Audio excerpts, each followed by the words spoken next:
Muy buenos días. ¿Cómo están? ¿Bien? Bueno, estoy como si fuera que nunca hablé en ningún lado. Es como si fuera que la primera vez que les voy a hablar. Y hablando en cuanto a este tema, con nuestro hermano Esteban Beise, cuando estuvimos allá en Santiago del Estero, él me decía, es bueno que nos pase eso. Es bueno que nos pase eso, me pasa a mí, dice, todavía, y no lo puedo superar. No me explicó el por qué es bueno. Pero bueno, he visto que se han divertido mucho en esta mañana al cantar. Creo que han podido disfrutar todo este tiempo que hemos estado juntos, desde el primer momento que hemos entrado a este lugar. Y bueno, hemos cantado Dios está aquí, ¿no? Y yo quiero decirles algo que si Dios está aquí en esta mañana, no me miren a mí, no me escuchen a mí, escuchen la palabra de Dios, porque es la palabra de Dios que vamos a abrir y ella tiene que hablarnos en esta mañana. Así que les invito que abramos nuestra Biblia, allí en el capítulo 1 del libro de Efesios, que nos habló nuestro hermano Gustavo esta mañana. Capítulo 1, vamos a ver algunos versículos. Vamos a mirar hasta el versículo 9, por amor al tiempo, porque si no creo que tengamos tiempo para poder desarrollar. Dice así la palabra de Dios desde el versículo 3 al 9. Bendiciones espirituales en Cristo.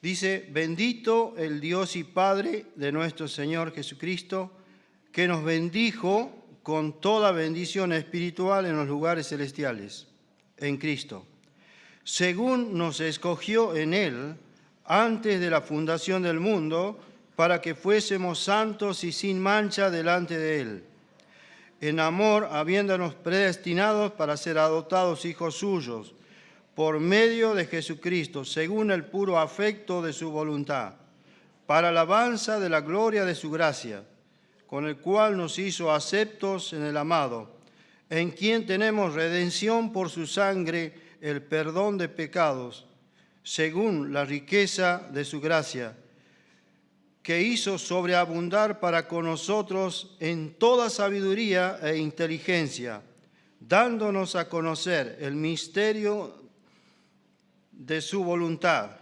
según su beneplácito, el cual se había propuesto en sí mismo. Hasta allí nomás la lectura, y yo agregaría el verso 6, uniendo un poco con el versículo primero. Dice, y juntamente con Él nos resucitó, y asimismo nos hizo sentar en los lugares celestiales con Cristo. Bueno, miren, como para poder describir lo que habla este versículo, el contenido que tiene este capítulo, es como si nosotros, al estar mirando hacia arriba, pudiéramos ver, no sé, una paloma, por decir un ejemplo, que comienza a revolotear en el aire. Quiere volar, pero comienza a girar, y hace algunas expresiones al hacerlo. Cuando el apóstol Pablo tiene esta oportunidad de revelarnos la palabra de Dios, nos vamos a dar cuenta que hay mucho que hay en su cabeza que él quiere transmitir. Él quiere revelar este misterio de la palabra de Dios. Y una de las cosas que él puede decir es, bendito el Dios y Padre de nuestro Señor Jesucristo, que nos bendijo con toda bendición espiritual. Ahora me llama mucho la atención cuando el pueblo de Israel esperaba al Mesías. ¿Cómo lo esperaban? ¿Cómo quería que fuera el pueblo de Israel, el Salvador del pueblo de Israel? Hemos escuchado muchísimas veces y predicaciones acerca de lo que los hijos de Israel esperaban en el Mesías. ¿Quién fuera o qué fuera el Mesías para el Salvador de ellos? Pero cuando se dieron cuenta de que el Salvador de ellos venía a nacer en un pesebre, venía a nacer como un niño, semejante a lo que fuimos nosotros cuando nacimos, no lo podían creer, no lo podían comprender. Entonces, no pudieron interpretar al Mesías, a él, al Salvador que venía a este mundo para salvarlos. Por eso a los suyos vino y los suyos no lo recibieron, no lo aceptaron. Ahora, ¿qué es lo que vino a hacer el Señor? Él, el que conoce la vida, el que conoce nuestro ser, el que conoce todo lo que hay en cada uno de nosotros, viene a este mundo y viene a traernos, queridos, lo que nosotros necesitamos, no lo que nosotros queremos. Por eso fracasó el pueblo de Israel, porque esperaban a un Salvador que fuera diferente, guerrero, que los representara de una manera, no sé, como el verdadero rey que ellos pensaban e interpretaban de la palabra de Dios. A ese rey lo esperaban. Pero no vino así. No vino así como a ser un superhombre, un super salvador.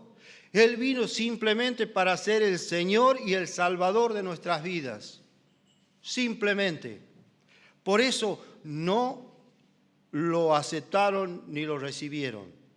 Ahora, Cristo vino para traer a la humanidad lo que el hombre necesita. ¿Y qué es cuál es el problema que nosotros teníamos? Dice que Él nos ha bendecido con toda bendición espirituales, no eran materiales. El problema que el hombre estaba teniendo, sino era espiritual. De manera que eso vino a resolver el Hijo de Dios, el Cordero de Dios que quita el pecado del mundo. No a solucionar el problema material que el hombre tiene, sino el verdadero problema espiritual. Ahora dice, el verso 4 dice, según nos escogió en Él antes de la fundación del mundo, antes.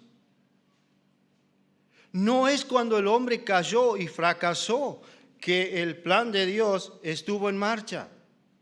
Estuvo antes de que el mundo fuera formado. Cuando Dios estaba planificando, cuando Dios estaba haciendo y preparando el escenario de este mundo. Antes de eso, el Señor estaba pensando en vos y en mí. Estaba pensando en cada uno de nosotros. Estaba mirando de qué manera Dios nos iba a salvar, nos iba a levantar de la esclavitud del pecado en el cual cada uno de nosotros estábamos. Esa era nuestra condición que veía Dios, que sabía que el hombre iba a llegar a ese estado miserable. Por eso Dios pensó, y esto es lo maravilloso, hermanos, que hemos sido. Lo hemos escuchado esta mañana. ¿Qué méritos había en cada uno de nosotros para que Dios mirara y nos salvara y nos mandara al Salvador para venir a morir en la cruz del Calvario por cada uno de nosotros? ¿Qué vio? ¿O qué pudo haber visto en mí o en cada uno de nosotros que pudiera ser agradable a los ojos de Dios? No había nada. No había, no hay ni habrá nada en nosotros que pueda ser agradable a los ojos de Dios. Por eso, en esta mañana hemos cantado algo que me llamó mucho la atención. el coro, el himno 510. 8 veces aparece la palabra gloria en el ¿cómo se llama? En el corito. 8 veces aparece la palabra gloria. ¿Usted cree que lo que hay, que lo que Dios ha hecho por nosotros y para nosotros está allí porque se le ha ocurrido simplemente o porque tiene un objetivo? ¿O quiere Dios hacernos ver y mostrarnos el blanco? ¿Cuál es el objetivo que Dios tuvo cuando miró en cada uno de nosotros? Y cuando Él vio en nosotros que no había nada, aparece su gloria, su gracia, la gloria de su gracia para manifestarse. Por eso dice, ¿por qué? Gloria, gloria, gozo sin fin traerá. Por eso pensaba, cuando Dios planificó nuestra salvación, allí al principio de todas las cosas, pensó, cuando Él venga a levantar a su iglesia, traerá gloria, traerá. ¿Qué más dice? La segunda parte, gloria, gloria, al coronarle rey, al coronarle rey. Él es nuestro rey, se ha transformado en nuestro rey. Gloria, gloria, la senda preparad. Y el último dice, gloria, gloria, Cristo viene otra vez. Es lo que estamos esperando, es lo que estamos esperando. La iglesia tiene que prepararse, porque cualquier momento aparecerá el príncipe de los pastores, vendrá por amor a nuestras vidas. Ahora, mis queridos hermanos, según nos escogió en Él antes de la fundación del mundo. ¿En quién? En Cristo. En el Señor Jesucristo nos escogió antes de la fundación del mundo. Antes. Ya hemos sido predestinados para esta salvación. A veces no se entiende, no se comprende, o no podemos entender ese día que Dios nos salvó. ¿O por qué no nos salvó antes? Porque había un plan. Había algo que estaba realmente, que se tenía que cumplir inexorablemente. Por eso a cada uno de nosotros el Señor nos salvó en un día diferente. En una situación en la cual quizás para mí ha sido la más desesperante el momento cuando el Señor me salvó. Cuando el Señor me rescató. Fue lo último de lo último. Por eso recordaba en estos días cómo a este joven que nos estuvo visitando el domingo, cómo le testificábamos entre todos, cómo le decíamos entre todos lo que Cristo había hecho en nuestra vida, cómo había cambiado, había transformado nuestro ser. No sé, es como si nos hubiéramos juntado cada uno y cada uno de nosotros daba el testimonio para que este joven pudiera entender qué es lo que Dios hace, de qué nos salva el Señor cuando nos salva y por qué nos saca de la esclavitud del pecado, de la potestad de las tinieblas y nos traslada al reino de su amado Hijo. Todos, y yo creo que todos, y la iglesia estuvo haciendo fuerza para que este joven pudiera comprender el plan de Dios que tiene para él. Todos aquellos que en la eternidad, cuando Dios estaba planificando la salvación del hombre, ¿qué estaba haciendo? Estaba preparando el escenario para que de una manera o de otra, nos cueste más, nos cueste menos, entendamos el plan que Dios tiene para cada uno de nosotros. Que vino el Señor para salvarnos.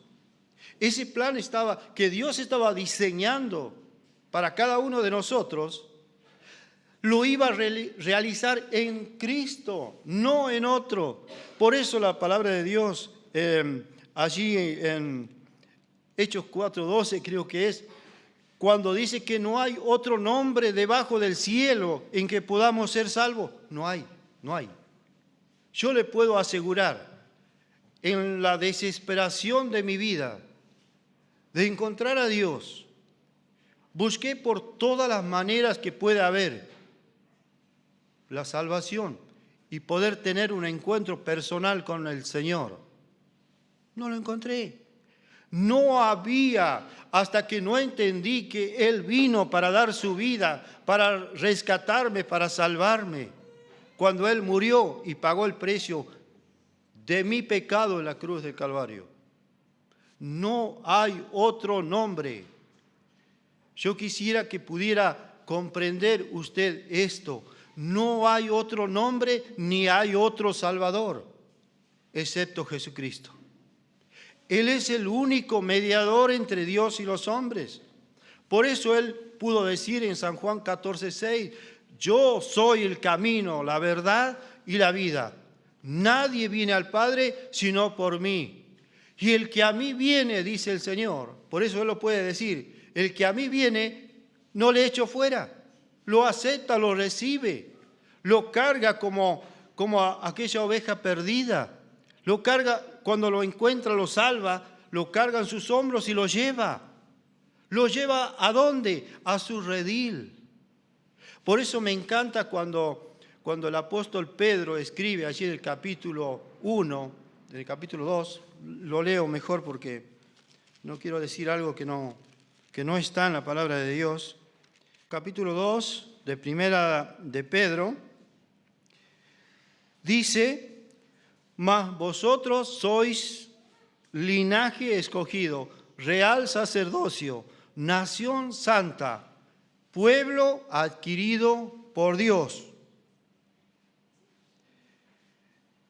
para que anunciéis las virtudes de aquel que os llamó de las tinieblas a su luz admirable. Vosotros que en otro tiempo no erais pueblo, pero que ahora sois pueblo de Dios,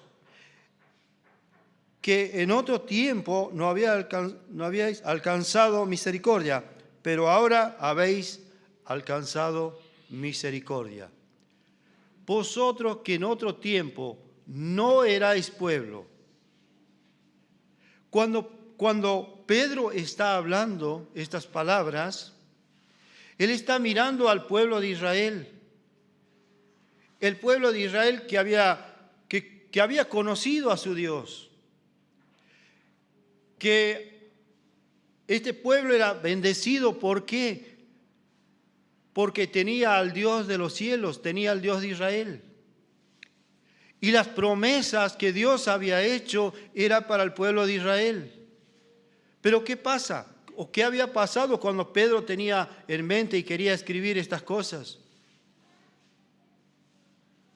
Estaba hablándoles a los gentiles. Por eso ellos no eran ni pertenecían al pueblo de Dios. Por eso Él les tiene que decir, como dice el verso 10, vosotros que en otro tiempo no erais pueblo, pero que ahora sois pueblo de Dios. Que en otro tiempo no habíais alcanzado misericordia, pero que ahora habéis alcanzado misericordia. Ahora, mis queridos, qué privilegio tenemos los hijos de Dios.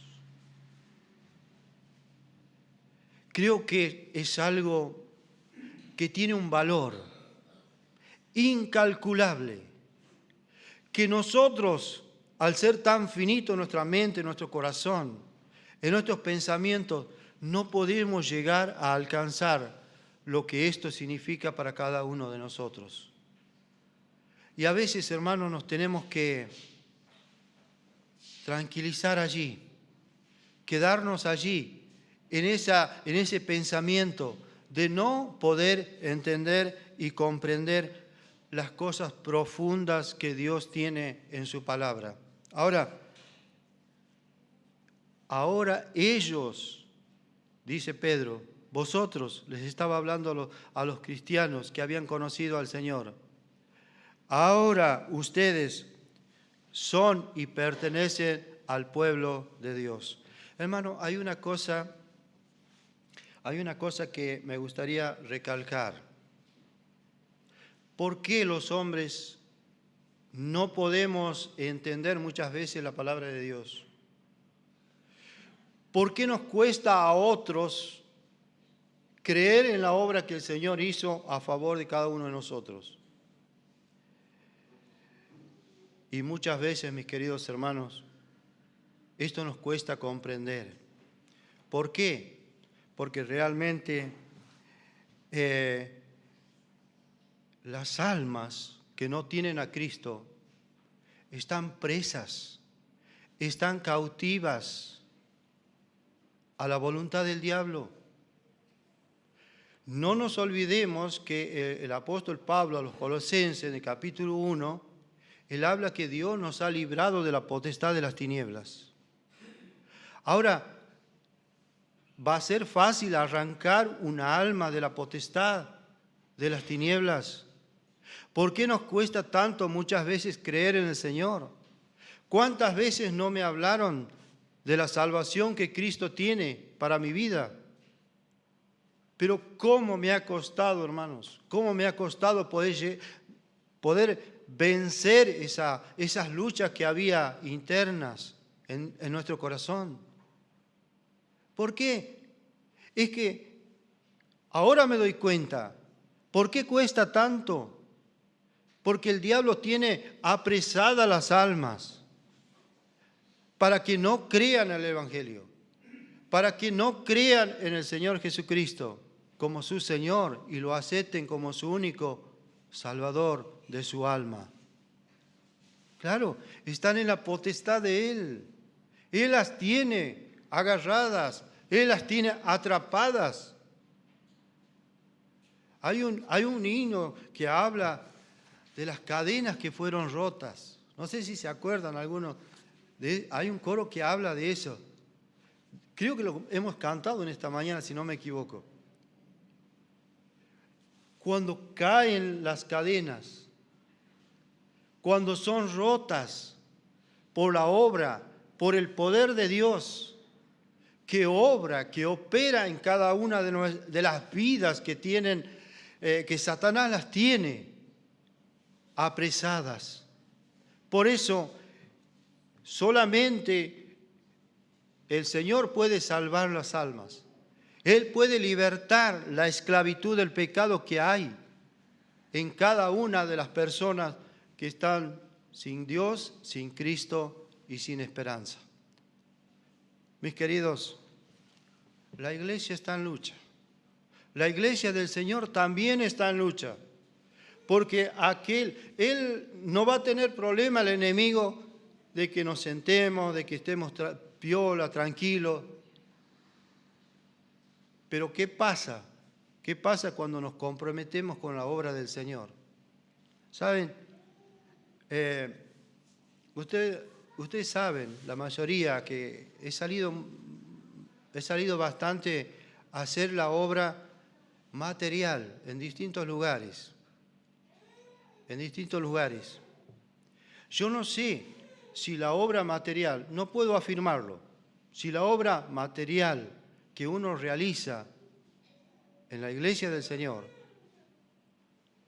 te hace estar de lleno adentro de lo que sucede, de todo el entorno de la iglesia en general, nombrando lo que es todo, tanto la congregación como el trabajo, como la responsabilidad que hay en la iglesia. Pero hay una cosa que he aprendido y he aprendido a ver. Cada vez que en la obra material nos convoca el Señor, nos termina haciendo mirar un poquito lo que pasa dentro de la iglesia. Ahora, a veces podemos darnos cuenta de lo que está pasando en la iglesia, de cómo está la iglesia, cómo está formada, cómo está estructurada, cómo está funcionando la iglesia. Y ¿saben qué, mis queridos? A veces vemos que un poco estamos quietos en algunas cosas. Es esa responsabilidad que tenemos y que debo tener. En el caso mío, en el que me toca a mí, de la parte material, yo puedo darme cuenta todo lo que falta al entorno de la parte material, porque sé del oficio.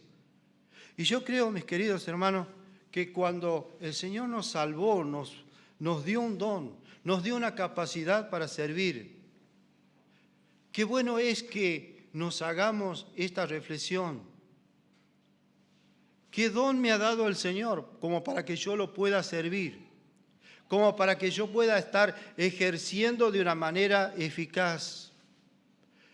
Es muy bueno cuando las cosas que sabemos del oficio podemos realizarlo y podemos hacer que las cosas salgan bien, se haga de la mejor manera. Conozco a una hermana que decía, lo mejor tiene que ser para el Señor, lo mejor. Y yo creo, hermano, que si eso nos proponemos en nuestra vida, en nuestro servicio para el Señor. Yo le decía hace unos días, como estoy trabajando en la iglesia de Derqui, le decía a un hermano, hasta que yo no entienda, le digo que la obra del Señor no es mía y que simplemente soy un servidor y nada más que eso. Hasta que yo no entienda eso, le digo, yo creo que no voy a poder ser un instrumento útil para la gloria del Señor. Hermano, leemos el verso 5, el versículo 6 del libro de Efesios que hemos leído.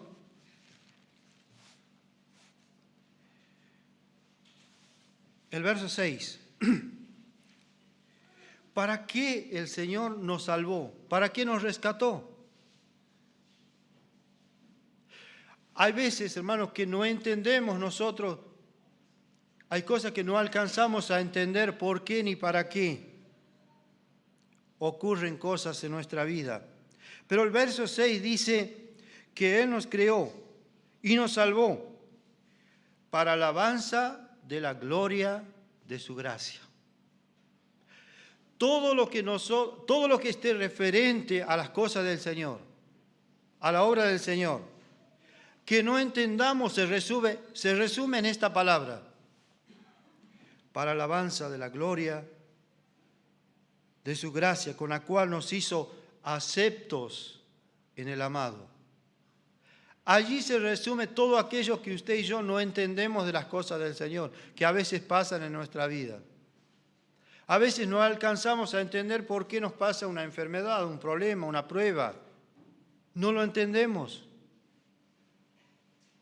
Pero aquí está la respuesta, hermanos. Aquí está la resolución de lo que a veces nos pasa en nuestra vida. Y Dios nos ha querido revelar por qué y para qué estamos nosotros y por qué muchas veces ocurren cosas en nuestra vida. Pues bueno, es para alabanza de la gloria de su gracia. Ahora, mi pregunta es, ¿estoy llevando alabanza y gloria al nombre del Señor? ¿Soy digno de Él, de llevar alabanza y gloria al nombre del Señor? Ya que Él me salvó, ya que Él me justificó y me perdonó y me dio vida, cambió el rumbo y el destino de nuestras almas. ¿Qué está esperando el Señor? Que llevemos gloria a su nombre. Gloria y honra al nombre del Señor. Hermano, si podemos entender lo que esto significa, dejaríamos todo. Y Él sería el primer lugar. Él sería el que ocuparía el centro de nuestra existencia, de nuestra vida. Y haríamos todo lo posible, cada día que nos levantamos, cada día de vida que Dios nos da, llevar gloria al nombre de nuestro Salvador. Hermano, un día vamos a llegar. Estamos transitando por este mundo, pero vamos a llegar un día. Eso es lo que lo afirma la palabra de Dios. Cuando eso ocurra, cuando eso sucede, hermanos, dejaremos atrás todo esto. Será como una película nada más que hoy estamos mirando, pero todo quedará atrás. Ya estará el Señor. Ya no vamos a necesitar ni pan, ni vino. Quizás, no sé, creo que ni la palabra de Dios, cuando estemos en la presencia del Señor, realmente vamos a tener todo. No vamos a tener que llevar electricistas, plomeros, albañiles, no vamos a llevar nada de esto, porque todo está preparado para cada uno de nosotros. Ahora, toda bendición está preparada para los hijos de Dios. Como dice el capítulo 2, verso 6, y juntamente con Él nos resucitó y asimismo nos hizo sentar en los lugares celestiales. Estamos sentados. Cuando Cristo murió, resucitó, fue a la tumba. Cuando Él sale de la tumba, ¿qué hizo? ¿A dónde fue? Fue al cielo. Fue a la diestra del poder de Dios y allí está. Allí está. Y dice que allí estamos sentados nosotros en los lugares celestiales junto con Cristo. Y ahí es donde Él nos va a llevar. Ya sea cuando partamos de este mundo o cuando Él venga a levantar a su iglesia, vamos a ir con Él, vamos a estar con Él por toda una eternidad. No va a hacer falta más nada. No habrá necesidad de sol, de luz, no habrá necesidad de nada de las cosas de este mundo. Todo habrá quedado atrás. Todo será como una sombra de lo que habrá de venir. Hoy este mundo es así. Pero hermanos, nosotros hemos conocido el misterio que a través del Evangelio hemos escuchado el mensaje de parte de Dios. Ahora, hermanos, miremos el campo, miremos la labor que nos corresponde a cada uno de nosotros. Y Dios nos haga responsable en el área que nosotros y cada uno de nosotros vivimos, en el área en el que nosotros tengamos que testificar, dar testimonio. Hablemos del amor de Cristo, hablemos de la obra del Señor, compartamos a aquellos que están sin Dios, sin Cristo y sin esperanza, para que puedan conocer al autor de la vida, para que también todos aquellos que están incluidos en el propósito de Dios, en el principio, en el comienzo, un día puedan llegar al conocimiento de la verdad y sean salvos, sean libertados de la esclavitud del pecado para que sean transbordados al reino del amado Hijo de Dios. Hermanos, que Dios bendiga su palabra en cada uno de nuestros corazones y Él nos ayude para que podamos vivir obedientemente el tiempo cortito que falta, un poco más y el Señor vendrá y no tardará. Que podamos estar y vivir expectante este corto tiempo que nos queda. Que cada uno de nosotros, hermanos, podamos cumplir ese rol que nos ha otorgado el Señor en forma individual. Que el Señor bendiga su palabra.